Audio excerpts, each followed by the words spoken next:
Hello again, welcome to Torah for Women's Mountain Moments. This is Prepper Portions and I'm Judith Garten. We are going to continue right now with dehydrating apples. I wanted to show you something really quickly. See this handy dandy bag? This bag is from the apples. I love these. I'm going to stick this aside and save it because it is going to end up in the pantry in a bag of more of those mesh bags. Those come in handy during springtime and summer. They come in handy for covering plants that sometimes the deer are getting into. I use them in the garden.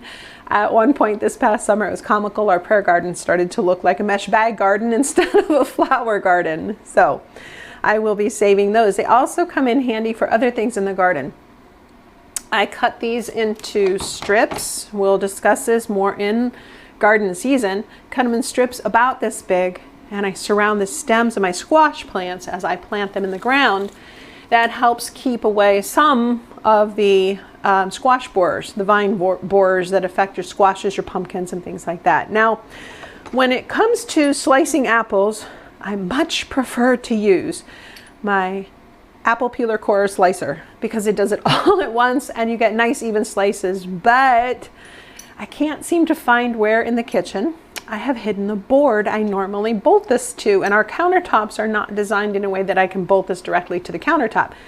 So for now, we are going to hand slice these apples. I want to also show you really quickly, let me grab my sharp knife, making all that noise.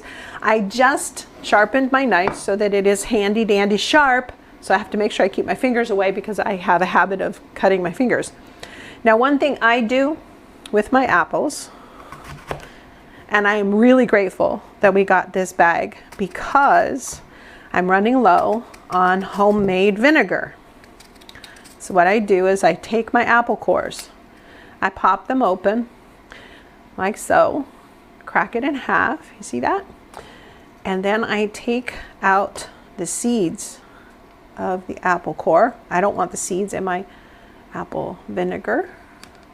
And then I will take these, place them in a little bowl, set them aside for now, and they will end up in a Ziploc in my freezer until I have enough of them, which I'm almost there. I think with this batch of apples, I may be able to start a new jar of vinegar, and we will also include that in a video. I'm excited because we're doing so many. I have so many great ideas, and this is wonderful because I've been telling the women at Torah for Women that I have a surprise for them, and this is the surprise. We're going to be working diligently at getting these videos up and running along with all the other ministry videos.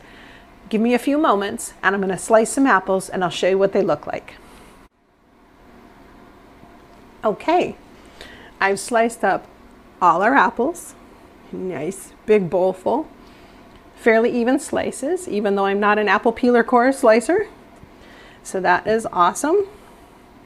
Oh, look at that. I missed a slice, or I missed a piece of apple. Here, let's slice that up really quick and add that.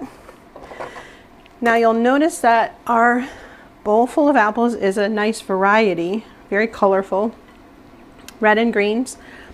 There was a Honeycrisp, a Golden Delicious, a Red Delicious, a Gala, and a variety of other ones I wasn't quite sure of what they were exactly. Those are wonderful varieties to make a nice balance. I learned years ago while making applesauce, an elderly sister taught me that you don't need to add sugar if you have a nice balance of sweet and tart, and it gives you a nice flavorful applesauce. So that's what I do also for my dried apples, because sometimes I will rehydrate them and make a little bit of applesauce out of it if I need it for a recipe or just for a snack. I also like the variety of dried apples in the jar for baking apple muffins, pancakes, things like that. That variety adds a lot of flavor to whatever you're cooking. I also wanted to point out a few little things here. Because I'm not using the apple peeler core slicer, I get a few little funny ends. Let me get a little closer. These are going to be a little harder to dehydrate if you lay them down the wrong side. So I lay them down with the skin down so that it will dehydrate them better. So I am going to fill my trays with sliced apples and then get back to you in a few minutes as I set up the dehydrator. Another quick note, here is, I couldn't find a small bowl, so I put them on a plate. Those are my cores. They're going to go into my Ziploc bag in my freezer for our vinegar later on down the line. And now to put the apples on the trays. We have, believe it or not, all 4 trays are full. And this is great news for the apple storage, not so great news for the green beans. There's no room to put the green beans on here as we get those finished today. But I will either freeze them all or set aside some green beans in the refrigerator and put those in the dehydrator tomorrow. I'll decide that as I go along. I even had to sacrifice some of the apples and eat them because they wouldn't fit on the trays. So I am going to put all of these in the dehydrator.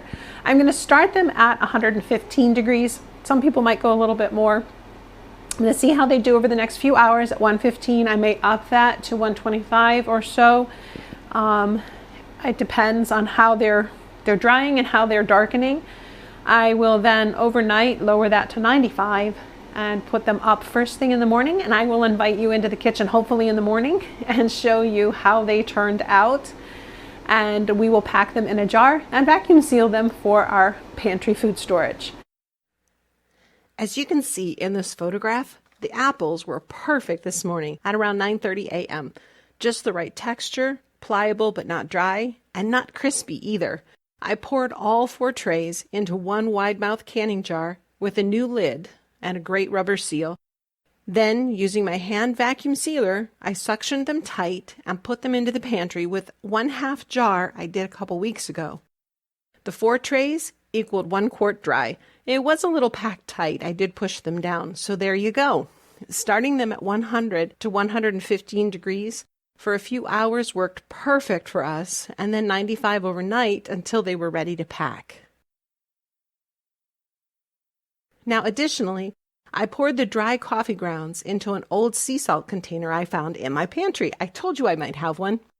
It is now under the sink for the next time we need some scouring powder, and I'm really happy with our results.